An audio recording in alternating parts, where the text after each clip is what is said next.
Is it a gun that sucks balls? I'm the farting demon in this relationship. I'd be an awesome rich person. You're both just an embarrassment. God, I'm awesome today. We're talking Tom Hanks and his vehicle. Yeah, I had my finger in my mouth waiting for you to finish. You gotta get 4 balls or something. Like dick piercing? No, you know damn well I'm fucking that demon. Still sexy. How could that be close and not be Yeah, right? I'll just kill some random dude. His wish is a blowjob. Hey everyone, welcome to another Plotty Time Minisode. This week, I am doing another one of my patented rants about stuff that are generally related to video games. Previously, I'd done a talk about streamers and licensing, and that was a pretty good minisode. You can go check it out. You can go listen to it right now. And this week, I'm going to be talking about video game piracy. To preface this, I do not pirate video games. I have never pirated video games, because that would be illegal. There may be some references in here where I discuss a person that has, in the past, pirated games, but that's totally, let's just say, a made-up character that doesn't exist. And it's just a way to talk about the history of game piracy, which I'm going to briefly touch on. I didn't really do any research. This is just from what a friend, a made-up person, told me. So let's get into it. First off, I do remember, and we're talking back in the NES days. Well, this wasn't the NES days. This was probably the PlayStation 1/2 days. But I definitely remember one of the cool high school kids had, I forget exactly what it was called, but it was like a 3.5-inch floppy drive that you could connect, and you could use it to copy Nintendo games, like NES games, which I thought was the coolest thing ever. Even at that point, I think there were ROMs already, but that was a way to do it. I have a fond memory of that. It must have been from like 97-ish, 96. I was young. But anyway, so then after, even before the NES version, there'd be games that came on 3.5-inch floppy disks. They had a little plastic tab in the top right corner. If you don't know what a 3.5-inch floppy is, that's okay. You're probably just way younger. The save icon in most things is the remnant of that and the legacy of that 3.5-inch floppy. And fun fact is that those things had like a little plastic tab in the top right corner, and if you covered it with tape, you could just copy the disc. It was like a physical way to stop people from copying discs, and you could just circumvent it that quickly. You could also do it very easily with VHS tapes. There was a little plastic tab that if you bought a blank tape so you could record your own shit, it would have a little piece of plastic on it, and if you bought a movie or got it from the video store or whatever, that plastic tab would be gone. It'd be empty. And that was their way to stop pirates. The fun thing is you could just put tape on it and then copy it. It's pretty great. So that's always fun. I do remember, too, this made-up person who I don't know. Their parents at one point were sick of renting the same movies over and over. So the patriarch of the family bought a dual-head VHS recorder. And this made-up person didn't have to worry about copyright or coding or any kind of physical thing. It would just automatically copy them. It didn't matter any of that shit. It just automatically did it. And that made-up person probably had a great time in their youth just copying VHS tapes. So then we get to DVD, and DVDs have encoding. PlayStation 1s have encoding at this point. PlayStation 2 was really the first DVD console, so we might even wait to that. But CDs in general had a DRM, a way to stop the unauthorized copying of it, but most of those were software, and they were easily or soon bypassed. Another fun fact, too, not fact, but another fun aspect of video game piracy is that essentially anyone can. There have been games in the past where anyone can download it. There still are today, where anyone can download the game, and then you go to fire it up, and then it asks for a key. In the early days, these were like MD5 hashes, which were easily cracked, or they were people picked out and understood the patterns, so they just created key generators, and you could just generate whatever key you wanted, and then install the program, and it was very easy to crack. So what are we talking about? Are we talking about the history? Yeah. So what about the moral aspects of this? I've at this day and age, I'm an adult, and I pay for my games. I pay for them because I want the money to go to the developer. That is the transaction. I give you money, you give me a game. Now, if you're going to do shady shit, like one day make my game unusable, then we're going to have a problem, because that original transaction should be refunded if my game's no longer usable.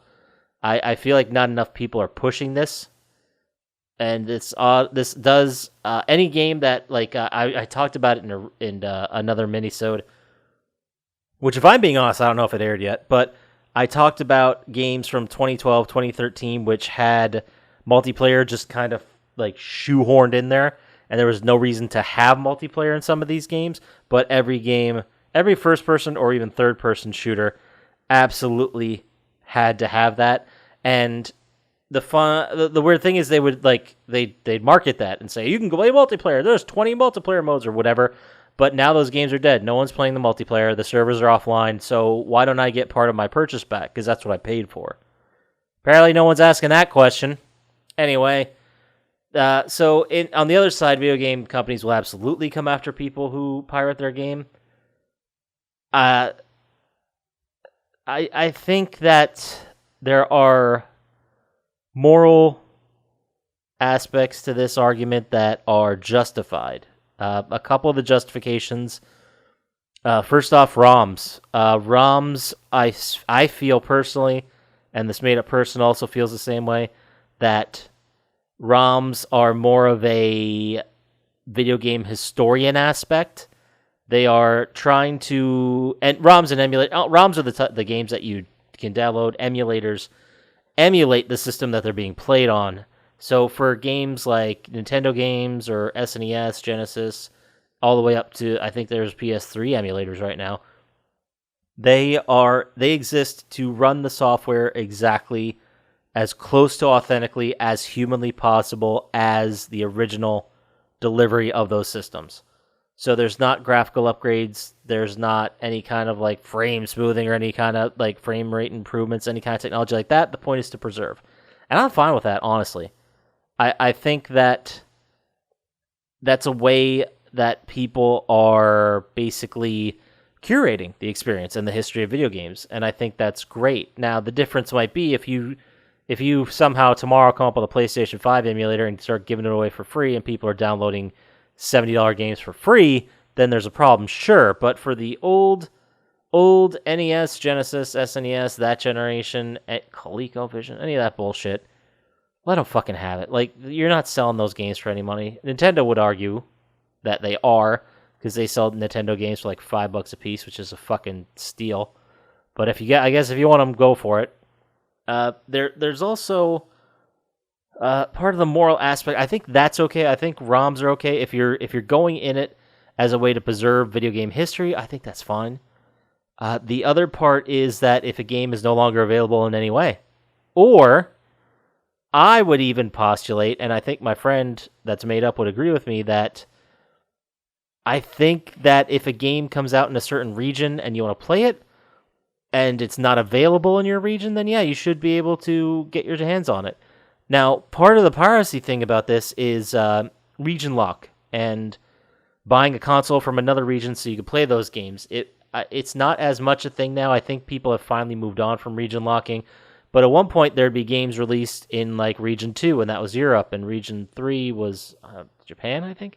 Region 1 was North America. I think that's how it went. I could be wrong. Not the point. The point is, different regions, physical, geographical regions, would have different standards for how and different encoding of how their games would play. So if you wanted to play a Region 2 video game, you had to have a Region 2 console, and that's just how it was. So people would have these games released in Japan they really wanted to play in America, and there's literally no way to do it. So they would go on some website that's maybe shady, maybe is legit, I don't know, and they'd buy a Japanese console. It's the same thing, and it's probably at a markup, but technically they're not allowed to do that. And then they'd buy the Japanese games and play them like crazy. The only other option would be to illegally obtain them, which I guess they also could as well. And honestly, that's free game at that point. If you have a game in Region 1 and you refuse to release it to the rest of the world, and you can't get mad when people hack it or sell it or try to download it and get it on there. Now, this sounds great, right? This whole piracy aspect. This sounds amazing. You can go and get games for free. Who doesn't want games for free? That's fantastic. But there are... I know I make it sound so cool with my made-up friend and all, but the problem with it is that it's a headache, and you need to understand it's a headache. For example, this friend, maybe in their past, at one point would download games, PC games. They'd try to play them, and it wouldn't work because they didn't have a key. So they'd go looking for a key gen, and this made-up person would get a billion computer viruses because, websites with key gens and cracks, you know what? Not surprisingly, a haven for hackers. So your system would be compromised almost immediately unless you took all the proper precautions, which most people probably were not doing. That's fun. The other thing is if you can't get the software to play on like a PC game and you can't find a good crack, then you're just at the point where you got to buy it anyway. So is it worth it? Is it worth the hassle? Maybe if you have absolutely no money, maybe it is to you. Most people it's not. That's why, and I'll bring it back to Steam in a second here, but there's other aspects to this as well. Like say you wanted to modify back in the PlayStation 1 days, you had a PlayStation 1. You actually had to buy, there was a couple ways to pirate it that I was told about that I never engaged in. One of them, if you had certain models of the PlayStation 1, they had a port, like a serial port on the back. And you'd use that for the Game Shark, their Game Genie version. A way to put in codes and cheat at games. There's a port, and that's what they utilize, but you could actually get a hacking thing that you put in there, and you'd automatically be able to play burned games. Burned as in a CD copy of a game. There was also a spring attachment. I don't remember this because I never touched it, but I remember hearing about where there's a little... it's kind of like an arrow pointing down. It's protruding from the top part of the lid that popped up, and that basically, when you close the lid, it pressed into a little button in the system, and that button would basically say the disc tray is closed, and you could spin. If it were to open, the spinning would stop because it could, I guess, hurt people maybe, I don't know, or ruin the system, whatever. But from what I hear, you could put a spring in between those so it would act as if it was always closed. And then when the game hit the PlayStation screen, you could remove the game, put in your burned one, the burned one would start. That's something I heard about doing. I never touched that, obviously, because like I said, that's illegal. And I certainly didn't rent a bunch of games from a video store, go home with being one of the first families in the block that had a CD burner, and then burning the shit out of a bunch of video games, then having hundreds of video games, most of which I never fucking played. Which I never would have done that. That's illegal, and it's wrong, and I did not do that. The other thing I want to talk about, too, is when you get to that point, what I've heard, because I have no idea, and some people are getting to this now on Steam with their sales, is that, I will get to Steam, trust me, it plays a part in this. When you have access to 200, let's say 200 games, and they're all free, you're going to put them in your library, or you're going to download them, and you probably won't play most of them. I would be shocked if people played over 50% of those games. Shocked. You just get it because it's free and figure, who cares, it's free. Maybe I'll play it. That's why I feel like a lot of the piracy statistics are completely overblown, because if a game's free, you're willing to take it, versus if I have to pay anything, I won't do it. Like, for example, I don't know if anyone's ever been to a convention, but they have swag everywhere for the different companies that are promoting whatever, and you look at it and you're like, a lighter, ooh, I have 700 lighters, I don't need a new lighter, but this one's free, and you take it. And so on to other fucking fidget spinners or whatever bullshit they're putting out there these days. You take it because it's free. Maybe you'll throw it out by the time you get to the hotel room, who knows? But the point is, if it's free, you grab it, you just do. So why would you take every single download as money out of the developers' pockets when most of the people would never have done that anyway? And no, those people aren't paying customers. Maybe 1 in 5 is, 1 in 10 is. It's hard to say. Now, I talked a lot about Steam. Well, not a lot about Steam, but I mentioned Steam a couple times here. And there's no secret that in the early, I wouldn't even say the early days of PC gaming, but maybe around like 98 to like 2006, piracy is a big deal, and it was a big problem. People would download and play games. Keygens were pretty solid. Cracks were always out there. There were sites that specialized in this. It was easy to find a game, get it, torrent it, have it, get a keygen, be playing it. And that was a big problem for PC. PC games were pirated at a rate way higher than consoles. I have no data in front of me to back that up, but I swear that's probably right. So what happened? What got around this? And I believe that Steam was the answer. Steam is like Spotify. They make the content so cheap and so affordable and so ready at your hands that it's not worth it to pirate it, because pirating takes work. For example, they always have the Steam summer sales or all kinds of sales of Steam. I don't PC game, so I don't know much about it. I just hear about them. They have like pay as much as you want bundles where they'll just give you 5 games and you can give whatever money you feel like. They have massive sales all the time on the Steam store. People complain about losing all their money because they buy so many $5 games or stuff like that. And that's the point. The point is, if you wait long enough, it's eventually going to be pretty darn cheap on Steam. So play those couple games you did pay a premium price for. That did a lot to kill piracy, and the same thing too is with streaming services like Spotify. Music industry was in a really bad spot. They were losing a lot of money to record sales when you had the days of like Napster or LimeWire or any of those. Blast from the past. iMesh, I remember, was one of them. No, I don't remember any of these. I never downloaded anything illegally. I just remember hearing about it. I think it's important at the end of this that we all come away knowing that Poppascotch didn't do any crimes at all. Certainly not. That's the most important thing you could take. But Spotify, for example, why would someone go through the trouble of finding an album, downloading it illegally, having to store it, having to put it on an MP3 player or a phone by now, when you could just go to Spotify and stream almost whatever you want at any time with an internet connection or a data connection, which your phone already has? It's made it so easy, and $10 a month or $12 or whatever it is, I don't even know.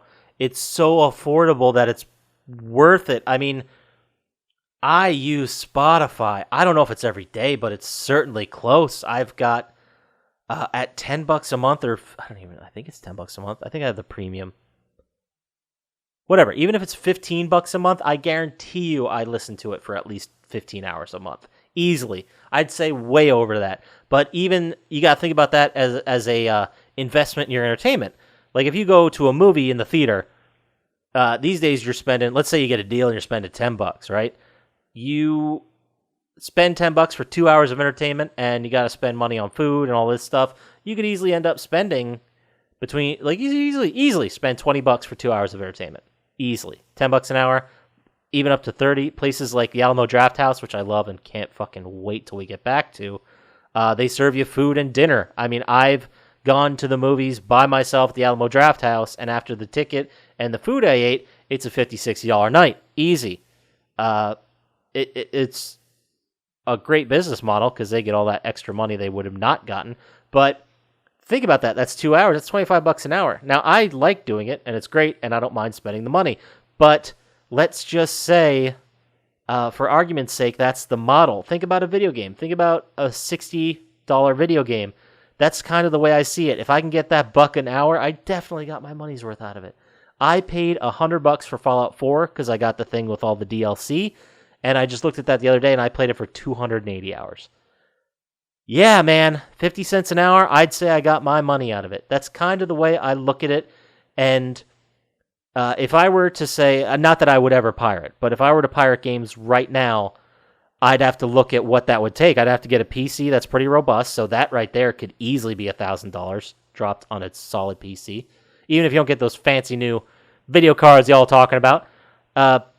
Then I'd have to figure out how to download the game, because I've never downloaded anything illegally. I'm pretty sure there are tutorials and stuff.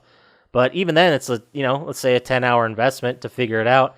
Then from there, you got to figure out how to get these cracks or keygens everyone talks about. Let's say another 10 hours. And then by then you're just starting the game, and maybe there's always online stuff that's just going to render the game useless, and you have to play like 1 hour at a time, or you have to disconnect your computer from the internet, or some other bullshit that might happen. I don't know. I'm just speculating because I've never done any of this. Or you could do all that, spend the $1,000, spend the, 40 hours of your time getting to the point where you can play the game, or you could just buy it for $60 and save all that time and money and get a solid return on investment. So to bring this home, to talk about all this, again, you shouldn't pirate games. The only time you should ever pirate a game is if it's the only option to play it. Maybe with games, it's interesting now because there are games that always need to be online. There are games that are multiplayer only online right now. There are games that may not work in 10 years, and then you'll be like, well, what did I spend this money for? That's a gray area, and maybe those will be worth pirating someday. I don't know. Maybe. I don't do it, like I said. The most important thing you can get out of this episode is that Poppascotch never committed any crimes and wouldn't pirate. So, again, to bring it all home, I think piracy stats are way inflated because people wouldn't play a game. Just because someone downloads it doesn't mean they're ever going to play it or ever had any intention of playing it. They just downloaded it. That doesn't mean anything, and you can't take those as solid numbers. I think that piracy, there are people who pirate. There's a lot of them out there. But for the most part, people are buying the game. For the most part, the game industry is expanding. There's always going to be in any industry a knockoff version of it in which technically you will lose money, but your job is to be the best possible version of that product. And if you falter, if you fail, no one's going to buy it. And if no one's going to buy it, certainly no one's going to pirate it. So that's where I'll end this one. Bring your product up to standard. Don't pirate games. If you want to send us an email on your thoughts, feelings about video game piracy, send that to plottytime@gmail.com. We have a 100% response rate. We're guaranteed to respond, at least for now. Then, if you want to get to us faster, on the socials, at plottytime on Instagram and Twitter. And, if you maybe, want to see our logo while you listen to it, head on over to YouTube. Like and subscribe there. It really helps us out. That'll do it for me and my stupid rambling of, I guess that just ended up with don't pirate. Whatever. Talk to you later. Peace.